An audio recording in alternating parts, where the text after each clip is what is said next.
comparison is the thief of joy. We sit at home by ourselves, scrolling, thinking I hate my life. Simon Sinek's visionary take on purpose made his TED Talk a global phenomenon with over 60 million views. So, you've impacted all of our lives, and you've impacted millions of people's lives. Now, one of the most inspiring voices on leadership and purpose, and author of 3 New York Times bestsellers, joins us for his most personal conversation yet. My sister was engaged to be married, and 2 weeks before her wedding, her fiancé was tragically killed right in front of her. He opens up about loss and learning, and takes us inside why we're more lonely than ever, and what it takes to change that. I think we take friends for granted. You go for couples therapy, but nobody goes for friends therapy when your friendships are in trouble. He shows us what most people get wrong about connecting in a divided world. To allow someone to feel heard doesn't mean you have to agree with them. And if it triggers you, you put that aside. Join hosts Martin Luther King III, Arndrea Waters King, Marc Kielburger, and Craig Kielburger for an unflinchingly honest look at how we build trust and navigate differences, especially in a culture that thrives on division. If you live in the United States, you have a needle in your arm. And I think I said, how can you be so stupid? And she stops in her tracks and said,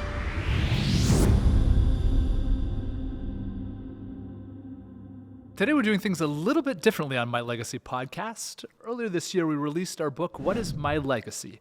Realizing a New Dream of Connection, Love, and Fulfillment. It redefines legacy not as something that you leave behind, but something you live every day through your actions, connections, and the impact you create. In the book, all of us as hosts share deeply personal stories, alongside powerful contributors from incredible voices like Melinda French Gates, Yara Shahidi, Billy Porter, Martin Sheen, and Dan Rather. One theme readers loved was about deepening connection with yourself, others, and the world. So we wanted to bring in one of the book's contributors to dive in, Simon Sinek. You know him from his New York Times bestselling books. He's inspired millions with his ideas on leadership, connection, relationship, and of course, purpose. He is a dear friend of the 4 of ours. So Simon, welcome to the My Legacy podcast. thanks for having me. One of the themes from the book is about strengthening connections with yourself, with others, the world. I know how much you adore your is it a niece and a nephew? Yeah, One of each. So, but what do you see as the main obstacle to people finding true connection? I think there's many things that get in the way of us forming true connection. One is I think we take friends for granted. Everybody knows you have to work hard in marriage. Like, marriage takes work. Everybody knows that. And when marriages have trouble, you get help. You go for therapy. You go for couples therapy. But nobody goes for friends therapy when your friendships are in trouble. I love that. I've never heard of that. Nobody thinks that friendships take work. We sort of take them for granted. Like, if you guys have a massive fight, you don't default to divorce. Mm-hmm.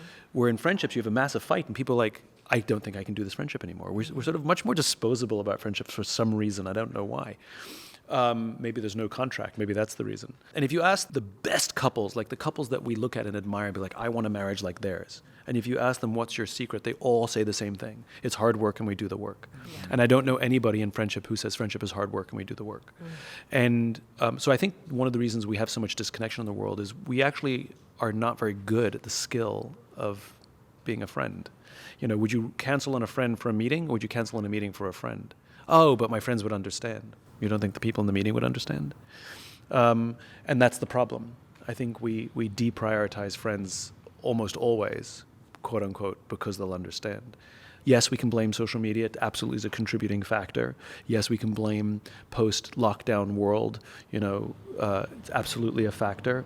But I think deeper than all of those things is we lack the skills to be a friend. It's interesting because I reflect on this time, and this is the beautiful part about being able to have a conversation with someone who we spent so much time with. And there was one of these moving moments when we were talking as a group, and you talked about friends that politically you very much disagreed with. Do you know the story I'm sharing here? Yeah, I know what you're talking about. And you had a choice there because you could have acted not exactly out of respect and kind of called her out. I think it was a her, if I'm not mistaken, in that moment, and you saw how to build bridges instead. Yeah. A friend of mine, she and I see the world very differently. She's a conspiracy theorist, and I view the world differently.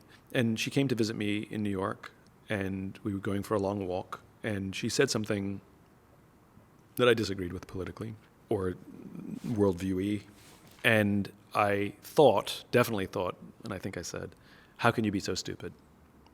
And she stops in her tracks and says, you just called your friend stupid. And I realized how judgmental it was to, just because I disagree with someone's worldview, that I think they're dumb. Because on both sides of the political aisle, both sides think the other are the sheeple, you know? And so we were both confronted with the situation of somebody, a friend who we both care about and love, which is each other. Now what? And we could have abandoned the friendship. We could have just said, this is not going to work. I don't see the world the way you see it. But we chose instead to figure out how to talk and how to communicate. And we didn't do what, is usually suggested for Thanksgiving dinners, which is, just don't bring it up. We brought it all up. And we learned how to listen to each other without judgment, but with curiosity. We learned how to allow the other person to say what they needed to say to the point where you could find something that you did agree with or that was based in truth. And at the moment of affirmation, we could build upon that, and we're actually very open to each other's points of view. And to this day, I just talked to her last week. I absolutely adore and love her, and she feels the same about me. And we talk about this all the time. We talk about that we're different. We talk about that our friendship is a model for how the world could work. And we talk about how we don't agree on everything, and we see the world differently. But at the end of the day, we share the same values. At the end of the day, we offer each other a safe space to be our true selves. At the end of the day, we found ways to communicate and put our judgments aside and embrace curiosity. And because of that friendship, I am a better human being. And I think people who avoid tension simply because it's difficult, I don't think they're taking the opportunity to grow as a person. That doesn't mean that that person has to be your friend. I'm not suggesting that at all. But I am suggesting that the challenge to sit in discomfort with someone where you feel triggered, or you want to be defensive, or you want to fight back, or you want to be right and you want to prove them wrong, are not the instincts for any kind of friendship or relationship. And remember, even beyond the friendships that we have, that is how you find peace. You cannot make peace with your friends. You can only make peace with your enemies. And so if you can't learn to listen to someone who you consider an enemy, or on the polar opposite of how you see the world, then peace is non-existent. And when I talk about world peace, I'm not so foolhardy to believe that we can live in a world without conflict. That's nonsense. That doesn't exist. When I talk about world peace, I imagine a world in which we can resolve all conflict peacefully. You're going to have conflict, but can you resolve that conflict peacefully? And change starts at home.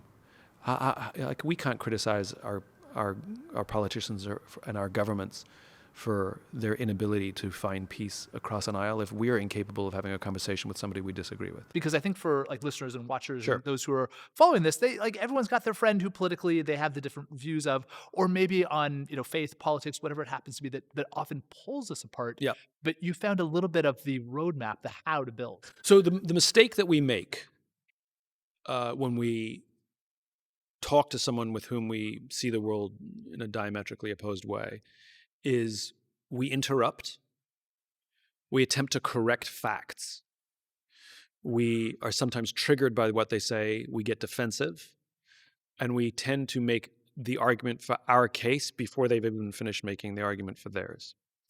And so one of the challenges, and it is a skill, it's just a learnable, practicable skill, that's all it is to allow someone to feel heard, right? To allow someone to feel heard doesn't mean you have to agree with them. It doesn't mean you have to see the world the way they see it. Your only job is to listen to their story. Their story doesn't have to be true. It's their story. And your job is to listen to their story. And if it triggers you, you put that aside and you wait. You'll have your turn. Don't worry. And remember, there's a big difference between listening and waiting for your turn to speak. Listening is listening for meaning. Listening is listening to the point where they feel heard, not that you think you heard the words. And this is what my friend and I figured out how to do, which is one of us went first and said, tell me what you think. And the other one started talking. And all the other did was, tell me more. Go on. That's interesting. I don't understand. Can you say it differently? And just allow them to get it all out. And invariably, we will always find something we agree on, always. And at that point, one of us can say, that's true, or I completely agree. the other person is now seen. The other person feels heard. In that moment, the other person now becomes open to your point of view, even if your point of view is different, simply because you showed them the respect to feel heard.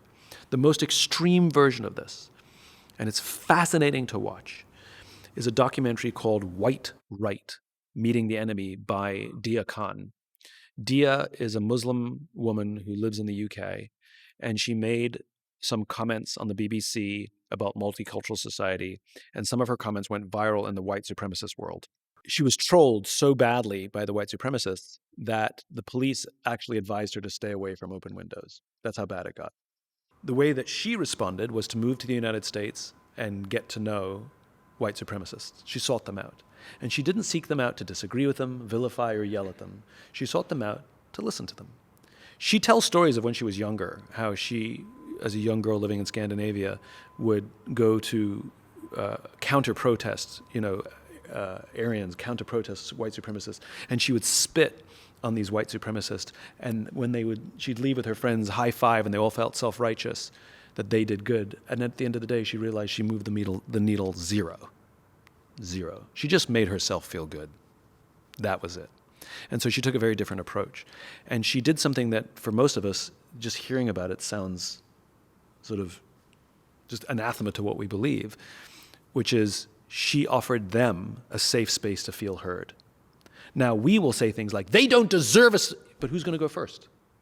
Because they're definitely not giving her a safe space to feel heard. So she offered them a safe space to feel heard. She didn't agree with them, but she listened. And she showed up with incredible curiosity. And over the course of time, they started to view her as a friend, and they started to trust her. And something strange started to happen, which is they could no longer reconcile their racist views of the world with the fact that they viewed this Muslim woman as their friend. And so one by one, they started dropping out of the movement. It's a slower process than what I think we hope, which is to scream and yell and then everything changes, which, by the way, has never, ever, ever worked. But if she can listen to a white supremacist, we can listen to each other. And it's just an extreme version, and I call it extreme listening, of what allowing someone to empty their bucket looks like. It takes practice. It takes a lot of practice. And go far away from white supremacists. Go far away from political adversaries, and go back home. Go back to your relationships with your spouse, with your friends, with your siblings, where we disagree all the time, where we defend ourselves, where somebody brings emotions and we respond with facts. It's like 6 times you did this to me last week. I'm like, well, I only did it 4 times. It doesn't matter how many times. Well, if you want to have a fight with me, get your facts right. No, don't do that. That doesn't work. And so I think these skills, the skill of active listening, though invaluable in the creation of peace, is, I think, an absolute essential on a daily basis for functional relationship. I love that. Obviously, you've inspired millions about finding their why. I have a very dear friend, speaking of friends, and she always, tells me, her name is Julie, Arndrea, what is your why? If I'm getting ready to do a speech, I am so turned on when I feel inspired, filled with spirit, and being able to share that. So that's my why. Another one of my whys is the beloved community, which, people think it's a place of utopia. It's not. It truly is just a society at peace with itself. And we start that peace by being at peace with yourself. I am curious, for someone struggling to align their daily habits with their long-term purpose, what would be your advice to them? Well, number one, I think the concept of long-term purpose or an infinite purpose, that it starts there. I think most people confuse long-term in years versus lifelong.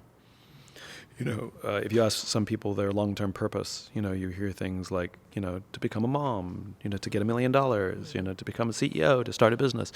Those are goals. Achievable. May not be easy, and you may fail, but eminently achievable. True purpose lives beyond our lifetime, and you don't feel like you're in a game where there's a beginning, middle, and end, but you feel like you're a part of a continuum. One of the things the U.S. Marine Corps does is they instill the history of the Marine Corps in their Marines. They have to learn the dates of important battles. They have to learn the names of their heroes. They have to learn the failures and the losses. And the reason they do this is because they want the Marines to understand that their job doesn't start today. It was started many, many years before them, and they cannot let the sacrifices of those who came before them go in vain. Wow. They have the responsibility to uphold and protect the sacrifices of the Marines who preceded them and prepare the world for those that will follow them. And there's data that shows that when you see yourself not at the beginning but in the middle, as responsible for what came before and responsible for what comes after, you actually make better decisions. They've showed this with kids who know some about their own family history, as little as like knowing the history of their grandparents, will actually make better decisions because they don't see the world as starting with them. They're given responsibility to protect something. So I think when you have long-term vision, you don't see it as a story. It's not your story. It's a story that you're a part of. And the other thing that I think, I learned this lesson the hard way, and I think some people struggle with this lesson at every age, is to ask for help. I think we fear asking for help. We fear admitting we don't know. We believe falsely that it undermines our credibility, or that we're not worthy or able to do the things that we talk about doing if we say, I don't know. Nothing could be further from the truth. And it turns out when I learned the hard way, because I got battered and beaten before, I had to ask for help because I couldn't do it myself. I was surrounded by people who wanted to help me, but they never offered because they didn't think I needed it, because I was lying, hiding, and faking every day. And it turns out the minute I said, I don't know, my credibility went up, because everybody knows you don't know everything. Mm-hmm. So if you admit it, they think you're more trustworthy. So I think when you have a vision of what you'd like to be a part of, which is different of what I'd like to achieve, if you have a vision of what you'd like to be a part of, start saying to people, this is what I believe and I don't know how to do it. This is what I believe and I need help. This is what I believe and I don't even know where to start. Because what ends up happening is people who believe what you believe will show up. People who believe what you believe will start introducing you to people who share that same vision. And the solutions become pretty self-evident pretty quickly. You do show up for people, mm-hmm. and that's something that we love about you. But you also showed up for your sister Sarah at a really important time, and we were wondering if you could potentially share that when she unfortunately lost her fiancé near the wedding date, mm-hmm. and you were there at a really critical juncture for her, and you talked to us about that. That is true. My sister was engaged to be married many years ago, and 2 weeks before her wedding, her fiancé was tragically killed right in front of her. And it was awful. And it was on the front page of all the newspapers the next day in New York because it was so awful.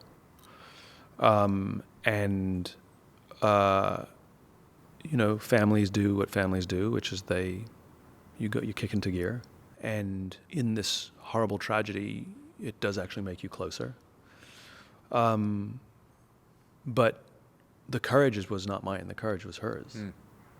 I can't imagine what it felt like. I could only hold space for the feelings. And she's the most remarkable person I know because she proved that you can move forwards from anything.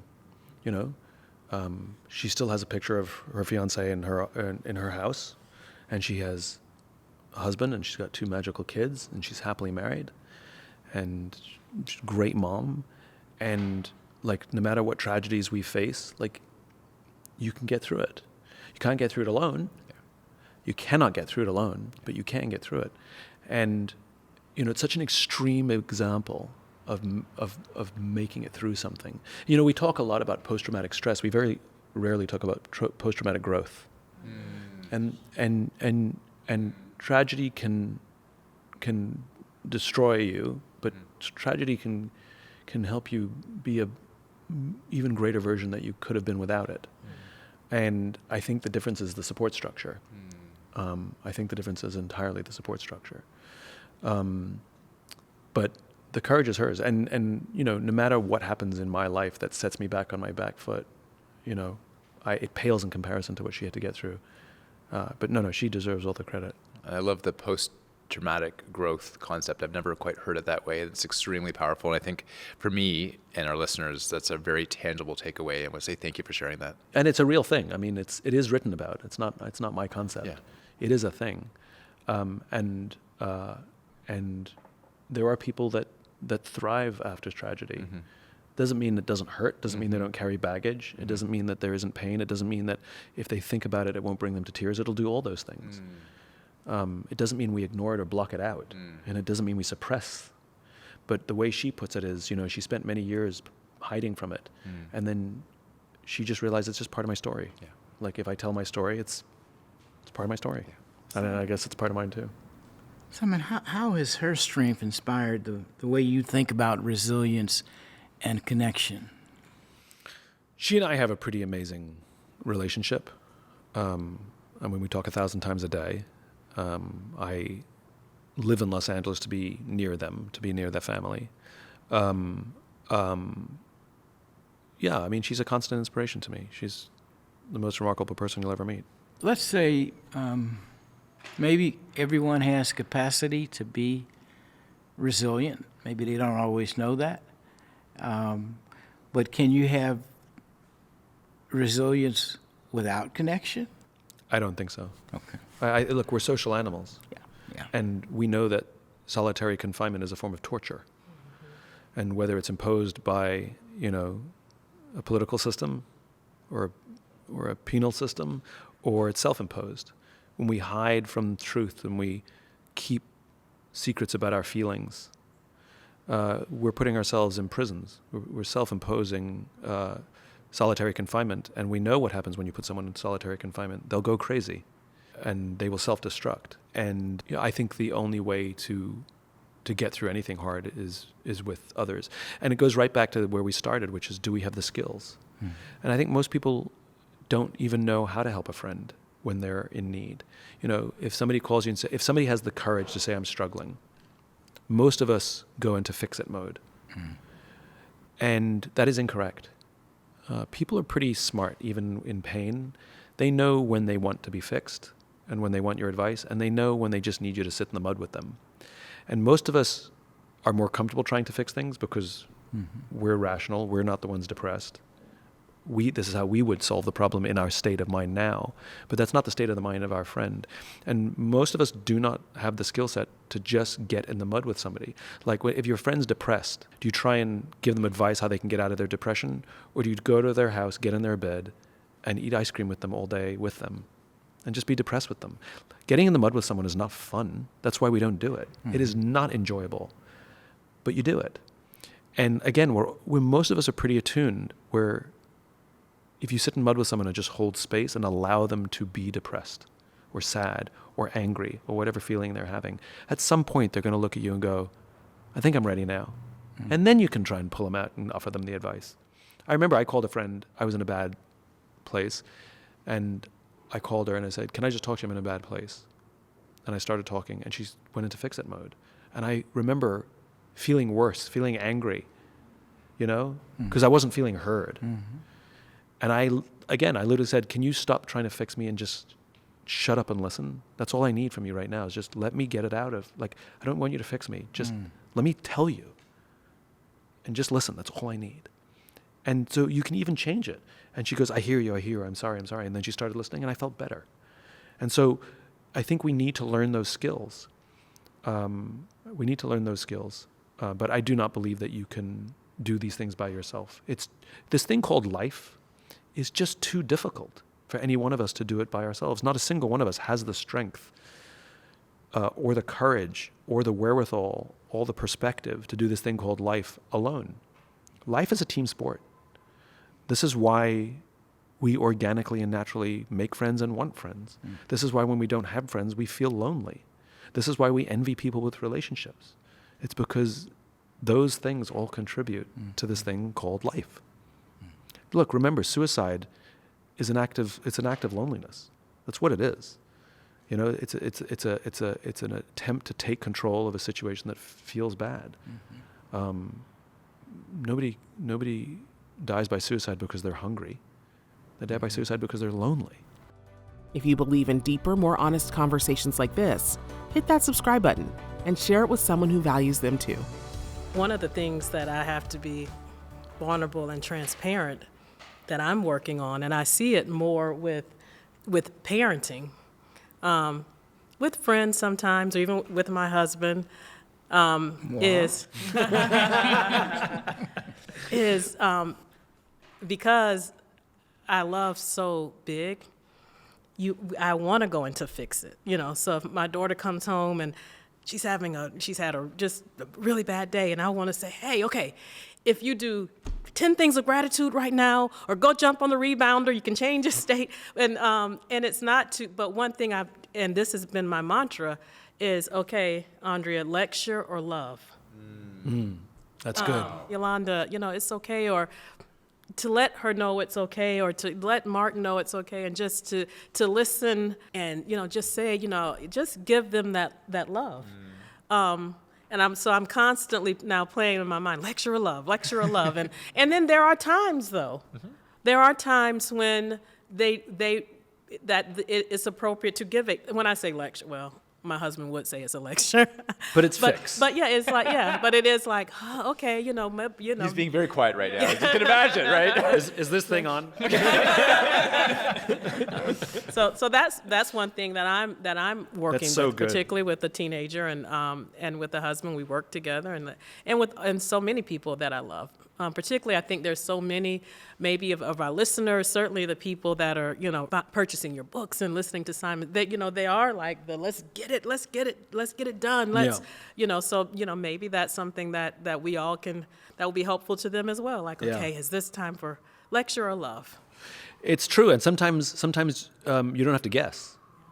Sometimes you can ask. Mm-hmm. Somebody tells you how they feel, and you can say, do you want me to lecture? Do you want me to love? Mm-hmm. Do you want me to try and fix it? Do you want me to just sit here and listen? Yeah. And people will say, I just need to listen. They'll say, oh, actually, you know what? I want to know your opinion. Mm-hmm. So the irony is, you don't even have to guess. Yeah. Mm-hmm. You can actually ask and people know.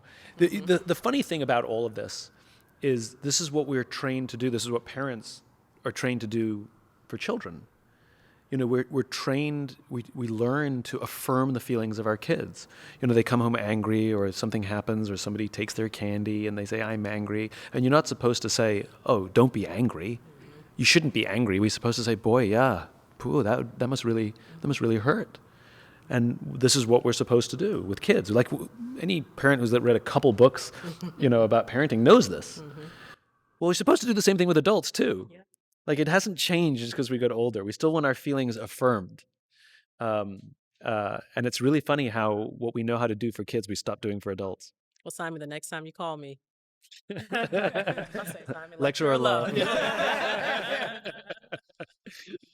I do love, though, how many of, you got 3 husbands around the table here. Let's be honest, as men, own that one for a minute, particularly. Men like to fix. Exactly. Men are worse when it comes to holding space for feelings. 100% true. And my wife, and I love my wife, but my wife will also call me out on that, and she's right. Yeah. So in our book, we discuss the importance of putting love and service at the center of what we do. What do you put at the center of your work and the legacy that you are creating? Service is very, very high. I believe desperately in service. In fact, going back to your fulfillment question, I think true fulfillment is the opportunity to serve those who serve others. And when we are given the opportunity to serve those who serve others, that is when you will find deep, deep, deep fulfillment. Every time I speak, I remind myself that I'm there to give, not to take. You can tell takers, right? They stand on the stage, the backdrop has their website, their picture of their book, their handles for all their social medias, their email. But it's a taking mentality, and you can hear them in their answers. When somebody asks a question, they say, "Well, you'll have to buy my book to get that answer." That's a taking mentality, right? And they usually start by saying all their credentials when they stand up. I've never done any of those things. I show up with a giver's heart, which is I'll answer every question. I'll give everything I can. I don't care the size of the audience. I don't care if they're senior. I don't care if they're junior. You get 100% of what I have to offer, which is a point of view on how the world could work. And literally, out loud to myself, every single time I speak, I will mutter out loud under my breath, just before I walk out on the stage, "You're here to give." It's a little reminder, because that little reminder will change the way in which I show up. And so for me, service is the thing. And I can be brought to tears when I hear stories of service. Is that something that you think, did you stumble upon that? Was it ingrained? Because I'm reminded, we spent a delightful afternoon at your house. Yeah, it was lovely. It was. And I absolutely fell in love with your mom and dad and your sister. you. Like, your sister and I are going to spend some more one-on-one time. And I love you. Thank you. I mean, you know. You have the hierarchy right. So, and I just can't, after having met your Sure. parents, I'm also wondering, was it also nurtured, whether intentionally or not, in your home of Yeah. service? And because they're just incredible individuals. That's very kind. Thank you. You know, it's not the obvious, to be honest with you. Like, it's like we weren't like forced to volunteer on the weekends. You know, it wasn't what you would expect. But there, I think there is an important component. When I was writing Leaders Eat Last, I was doing research on parenting because I wanted to understand where values came from. And we assume our values come from our parents. And it turns out the research shows the opposite, that our values don't come purely from our parents. They're influenced by our teachers, by our friends. You know, they come from all over the place. We're an amalgamation, right, of which our parents are a part. But there's one thing universally, or two things universally, across every culture, that every child learns from their parents: how to treat yourself and how to treat others. And both our parents instilled in us that it doesn't matter if somebody is at the top of the organization hierarchically or entry level at the organization, you treat them the same. And they both modeled it. Like, I remember, you know, when I was a kid, I'd go to work with my dad, and the way he would treat, you know, sort of the studio staff was exactly the same way he would treat the other executives. And I think that was instilled in us at a very early age, which everybody's human and you treat everybody with respect. So that definitely factors in. So living your legacy is about small, intentional steps. What's one action that you take daily to live out your purpose? I mean, listening is one of the hardest skills we have to learn. And if you're a little bit tired, you forget it. If you're a little bit grumpy, you forget it. If you're a little bit preoccupied with your own whatever, you forget it. And so I think every day I try hard to be a better listener. When somebody asks me something, does something around me, I try hard to be a better listener. I'm a reactor, which means information comes in, unfiltered, there's a reaction, which is not how I feel, and then 30 seconds later, now you'll get actually how I feel. Like, something happens, I'll be like, what? Don't those idiots know? And that's not actually how I feel. Give me 30 seconds, I'll be like, well, look, clearly they're just trying to do something. And so I'm trying very, very hard not to be a reactor and get to the actually how I feel.